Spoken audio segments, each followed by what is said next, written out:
हमारे सभी साधक साधिकाओं को नवरात्रि की बहुत बहुत हार्दिक शुभकामना और बधाई।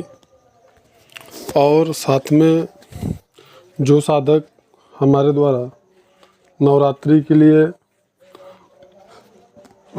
अप्सरा साधना का दीक्षा लिए हैं और माता रानी की विशेष साधना से संबंधित जिन लोगों ने दीक्षा लिया है और नवार मंत्र से संबंधित जिन लोगों ने दीक्षा लिया उनके लिए भी, और बजरंगबली की साधना के लिए, और जो पंचाक्षरी मंत्र का जिन्होंने हमारे द्वारा दीक्षा लिया है, सभी साधकों और साधिकाओं को इस नवरात्रि में जिस विधि विधान से हमने बताया भी है, सभी साधनाओं के अलग अलग किस तरीके से उनको साधना करना है।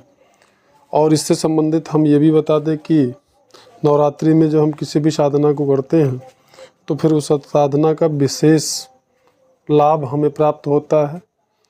सबसे महत्वपूर्ण यह है कि अगर हम नवरात्रि में कोई भी साधना करते हैं, चाहे वो सात्विक साधना होनी चाहिए, कोई भी साधना हो, वो उसमें हमको अनुभव और अनुभूति बहुत शीघ्र आते हैं।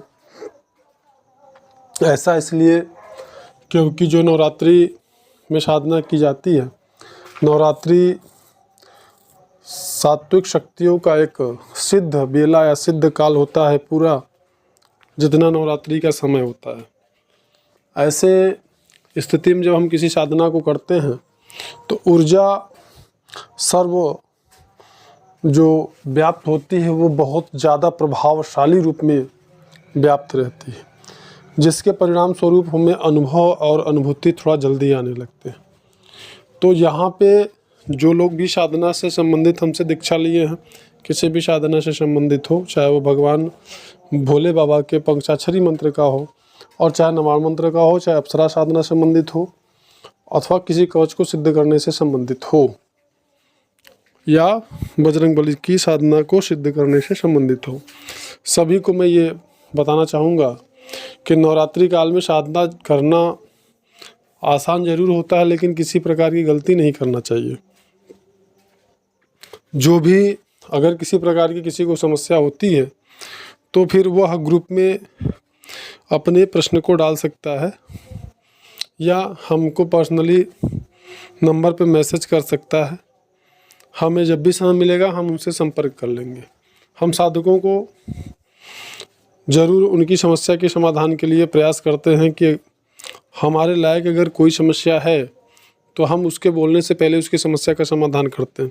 जो साधक जानते होंगे वो जानते होंगे। तो नवरात्रि में नवार मंत्र की भी बहुत विशेष जो है महत्व होती है, बहुत विशेष प्रकार से इसकी साधना की जाती है और उसमें लाभ भी प्राप्त होता है। कुछ गोपनीय साधनाएं जिन लोगों को प्रदान की गई हैं, जैसे उनको बताया गया उसी प्रकार से उनको वो साधना करनी है।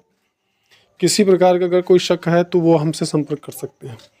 अप्सरा से संबंधित जिन साधकों ने दीक्षा से साधिकाओं ने दीक्षा लिया है, उनको भी जो नवरात्रि का विशेष विधि दिया गया होगा, उस विशेष विधि के द्वारा ही उन्हें साधना करनी है।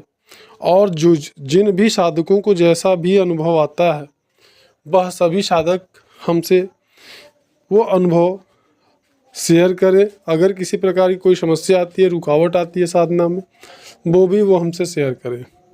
निश्चित रूप से उनकी समस्या का समाधान होगा और हम समय निकाल के उनको जवाब देने का कोशिश करेंगे।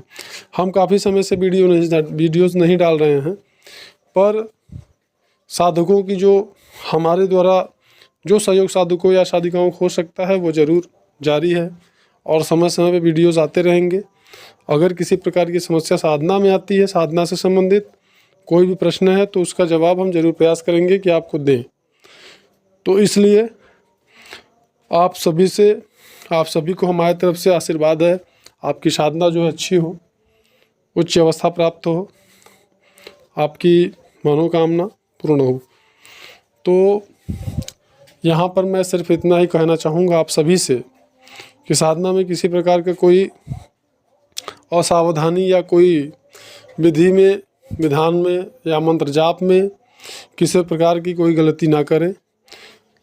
आसन में, कपड़ों में एक बार अगर कोई असावधानी हो जाती है तो उससे कोई ज़्यादा फर्क नहीं पड़ता।